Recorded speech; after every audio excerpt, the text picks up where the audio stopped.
Bonjour à tous, bienvenue sur la chaîne. Aujourd'hui, je vais vous montrer comment se faire un bonsaï avec un plan de cotonéaster d'Amérique. Se faire un bonsaï pour une dizaine d'euros. Alors c'est un sujet que j'ai acheté il y a quelques mois, je l'ai laissé faire ce qu'il voulait. Un jeune plant qui a un petit tronc sympa, beaucoup de mouvements. Donc, on va se le transformer en bonsaï, ce qui est des arbres parfaits pour débuter, car ça pousse très vite, très fort et tout le temps. Ça va être la vidéo du jour. Alors aujourd'hui, la vidéo, ça va être sur ce cotonéaster. C'est un plan, comme je le disais, que j'ai acquis il y a quelques mois, parce qu'il a un peu de mouvement, sympa. Donc ce n'est pas un horizontalis, c'est un damérie. Il faut savoir il y a 200 espèces de cotonéaster. Donc il y en a des différents, mais la plupart c'est des couvre-sols. Donc ça se prête très bien pour débuter le bonsaï. Donc je le conseille, si tu veux te lancer dans le bonsaï, trouver ce genre d'arbre, c'est abordable. Ouais, celui-ci, je l'ai eu pour une dizaine d'euros et on peut se faire plaisir pour pas très cher. Alors, on va lui donner une taille. La première chose quand tu achètes, la première chose à faire quand tu veux acheter un plan de pépinière comme celui-ci, première chose que tu devrais regarder, c'est le tronc. On cherche avant tout que l'arbre ait quand même un certain tronc. Donc, de ne pas prendre des troncs gros comme des stylos. Après, on peut, quoi. Mais voilà. Après, quand il est en poterie, c'est beaucoup plus joli. C'est le premier conseil que je donnerais quand tu veux te lancer avec ce genre d'arbre. On cherche, même avec tout type d'arbre, hein. Tous les arbres que souvent les gens qui font du bonsaï, on cherche avant tout un tronc, du mouvement. Donc, cherche avant tout un tronc, donc qui soit buissonnant comme celui-ci ou qui ait moins de branches. Avant tout, quand tu regardes dans les conteneurs en pépinière, regarde s'il a un tronc assez sympa. C'est le premier conseil que je donnerais pour celui qui veut débuter le bonsaï. Et après, bah, qu'il y ait un peu de mouvement pour pouvoir le travailler dans le futur. Donc là, lui, on peut voir, il a quand même beaucoup de branches. Donc il y a beaucoup de mouvement. On pourra faire plein de sélections de branches pour pouvoir lui donner l'aspect d'un arbre dans le futur. C'est le premier point. La seconde chose à faire, avant de commencer à ratrécir toutes les branches du haut, c'est commencer par nettoyer tout l'intérieur de l'arbre. Couper tout ce qui est à l'intérieur de l'arbre, nettoyer les branches mortes, tout nettoyer pour essayer de voir un maximum le squelette de l'arbre à l'intérieur. C'est la deuxième chose à faire. Et ensuite, après, on voit les autres travaux qu'il y a à faire pour tout ce qui est dépiotage de son pain racinaire, tout ça. Et les deux premières choses, quand vous choisissez votre arbre en pépinière, regardez si votre arbre a quand même un tronc assez sympa, qu'il ait un peu de diamètre, qu'il ait un diamètre assez sympa au regard, et puis qu'il ait un peu de mouvement. Donc ce genre d'arbre, c'est très conseillé pour ceux qui débutent le bonsaï.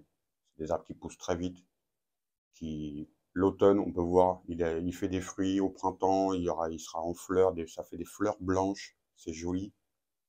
Donc c'est des arbres vraiment sympas, à la fois au visuel et à travailler. Première chose à faire, nettoyer, couper toutes les branches qu'il y a à l'intérieur de l'arbre. Le but, c'est qu'on voie la silhouette.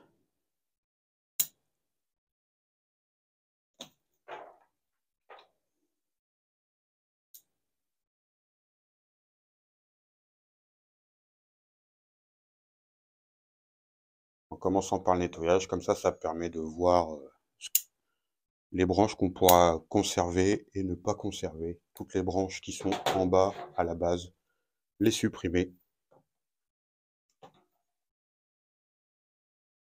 Le but, c'est qu'on voie le début du tronc.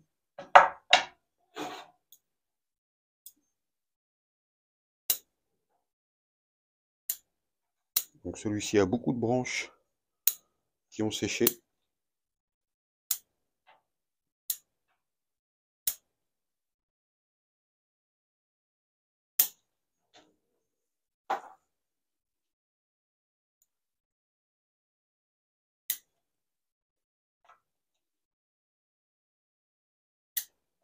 Là, l'idée, c'est de garder, de nettoyer et en même temps, essayer de repérer ce qui pourra servir de branche charpentière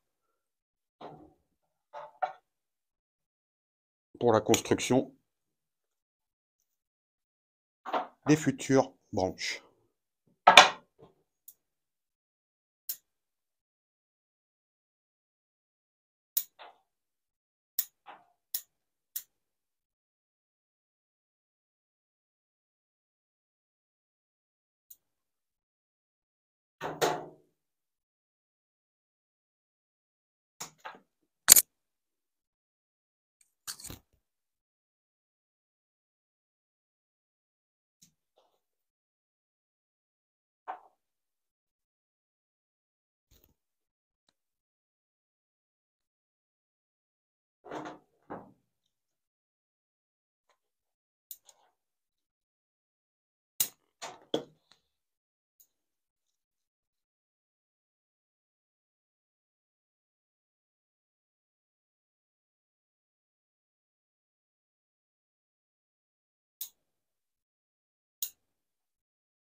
Donc voilà, j'ai dépioté son contenant pour garder du pain racinaire.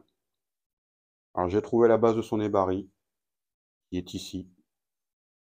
Alors j'ai quelques racines aériennes, mais je vais les conserver pour le moment. Elles sont juste au-dessus du nébari, donc ça ne va pas gêner à sa mise en pot ni à l'esthétisme de l'arbre. Une fois que vous avez fait ça, vous choisissez un pot. Alors vous pouvez le remettre dans un pot de culture classique, hein, ou si vous avez des pots à bonsaï, vous pouvez le mettre en pot à bonsaï aussitôt, hein. Il faut que l'arbre soit en bonne santé, bien évidemment. Alors j'avais choisi deux poteries, une assez fine et une plus profonde. Alors dans les deux, il pourra y aller, mais pour optimiser ses chances de reprise, on va dire, nous sommes à l'automne, on est le 20 octobre, on est en pleine saison d'automne, donc c'est parfait pour les rempoter. C'est une bonne période pour rempoter les arbres. Donc j'avais choisi une poterie, il pourra aller là-dedans, donc vous voyez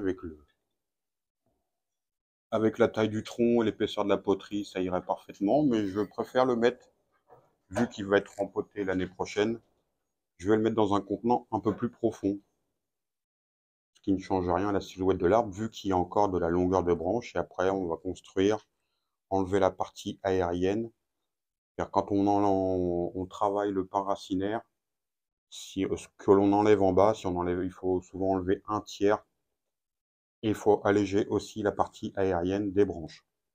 Sinon, la partie haute va demander beaucoup d'énergie au pain racinaire, alors qu'on lui en a enlevé quand même pas mal.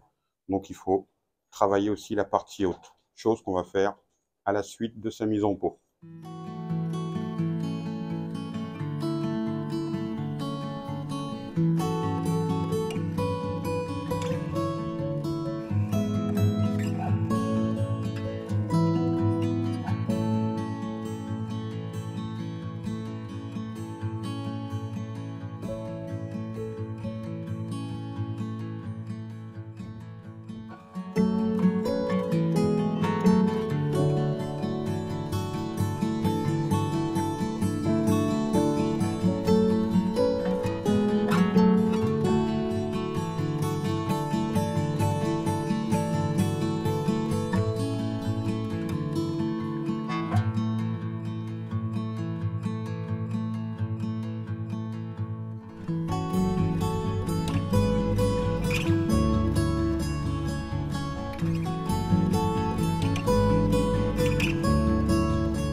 Donc une fois que vous avez mis votre arbre dans son pot, on va chercher à lui donner du mouvement. Donc on va faire des sélections de branches pour pouvoir lui donner du mouvement et commencer à le faire ressembler à un bonsaï. Donc dans un premier temps, on va chercher les branches basses comme celle-ci, une première branche basse. Les grandes longueurs, je vais les raccourcir, mais pas trop court. Faut pas les raccourcir trop court d'un coup, en fonction de la silhouette qu'on veut lui donner. Donc on est mieux à y aller par étapes, à réduire au fur et à mesure. Et ça va être plus simple, ça va éviter les regrets d'avoir coupé trop court pour pouvoir le travailler plus tard. Car la branche, il n'y a que l'arbre qui peut refaire une branche comme la sienne. Donc avant de couper trop court, je conseille toujours, c'est on réduit petit à petit pour essayer de lui trouver une silhouette si on n'a pas de projet. Celui-ci, je n'ai pas de projet. J'ai pas du tout de projet. C'est simplement, il va être construit en fonction de ce que l'arbre va me donner au fur et à mesure des années de culture. Mais dans un premier temps, il faut lui choisir les branches charpentières, ce qui sera le squelette de l'arbre plus tard. Donc il y a des très grandes branches, comme vous pouvez voir celle-ci. Celle-ci, on va la raccourcir beaucoup, c'est beaucoup trop grand. Donc on va chercher à lui trouver une future silhouette avant de les ligaturer.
Donc on commence à voir à quoi peut ressembler l'arbre.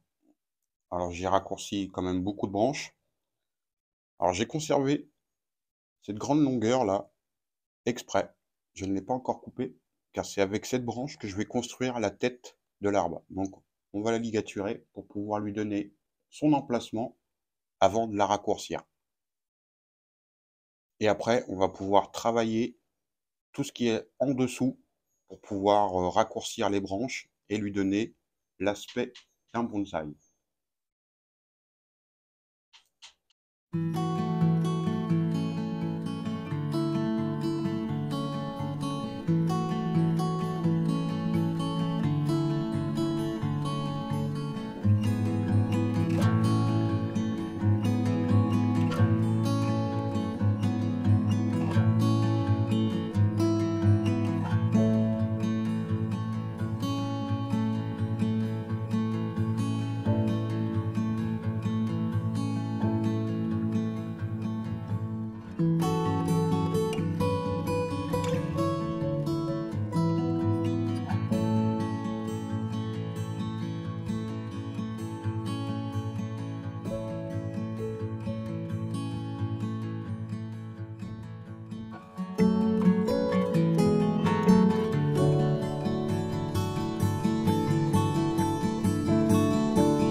Voilà les amis, la vidéo du jour est terminée. Donc c'était une vidéo surtout pour ceux qui veulent débuter le bonsaï, ceux qui cherchent des essences d'arbres assez faciles à cultiver. Des sujets comme celui-ci, c'est vraiment très facile. Et pour quelques euros, donc voilà, vous pouvez avoir un sujet voilà, assez sympa. Alors pour l'instant, avec la ligature, il ressemble à pas grand-chose, mais au moins la mise en forme est faite et il est mis dans un pot de culture assez gros. Il changera de poterie beaucoup plus tard, mais voilà, il va passer 1 an là-dedans pour le cultiver, l'engraisser, lui apporter de l'engrais. Ce type d'arbre, c'est un peu comme l'orme de Chine, c'est les arbres vraiment les plus faciles à cultiver. Ça pousse tout le temps, ça pousse dans tous les sens. On peut le faire que au ciseau, c'est vraiment des arbres très très simples. Pour les débutants, c'est vraiment des arbres très simples. Alors plutôt que de partir d'une bouture, on peut partir d'une bouture aussi, hein, comme beaucoup font. On peut partir d'une bouture si vous avez l'occasion de trouver une bouture. Mais voilà, celui-ci, je vous mens pas, celui-ci je l'ai eu pour 10,90 €. Donc pour 10 €, vous avez un futur petit showin vraiment très sympa, avec du mouvement, avec beaucoup de branches à ligaturer dans le futur. C'est un arbre qui vous fait gagner quand même pas mal d'années avant d'obtenir un sujet comme celui-ci. À partir d'une bouture, vous allez attendre quand même pas mal d'années. Donc pour quelques dizaines d'euros, vous pouvez déjà vous faire plaisir et avoir des premiers bonsaïs dans vos collections si vous voulez commencer le bonsaï. C'est un arbre que je conseille pour les débutants. Beaucoup aussi vous le conseilleront, ce type d'arbre pour les débutants. C'est vraiment très très bien. Donc celui-ci, c'est un cotonéaster d'Amérique. C'est un peu, c'est comme le horizontalis, hein, c'est des couvre-sols. Donc si on le ligature pas et si on le laisse tel que et il pousse, il va avoir tendance à toujours aller à plonger vers le bas, à s'étaler. Ils montent pas très haut, mais ils sont très larges. Donc j'ai pas cherché à lui enlever beaucoup plus de branches. La grosse branche qu'il y a ici me servira de charpentière dans le futur. Les branches basses, celle-ci, elle a elle a du mouvement naturel, donc j'aurai juste à ligaturer les futurs rameaux qu'il me lancera dans le futur. Et peut-être que je raccourcirai, peut-être que cette zone sera raccourcie. La tête La branche qui me servira pour le tronc principal sera celle-ci. Voilà, celle-ci, je vais la laisser se densifier, qu'elle grimpe et avoir un arbre qui ira dans les entre 40 et 50, 60 cm de haut. Donc voilà, le laisser se densifier pour pouvoir avoir vraiment un aspect compact sur cette zone. J'ai gardé la branche basse ici, volontairement assez longue. On peut voir cette branche-là, elle fait un angle naturel. Donc peut-être que dans le futur, je la raccourcirai un petit peu, peut-être. Vu que je lui ai gardé cette branche-là avec un mouvement, je pourrais peut-être la supprimer dans le futur et conserver celle-ci, garder cette zone en branche basse.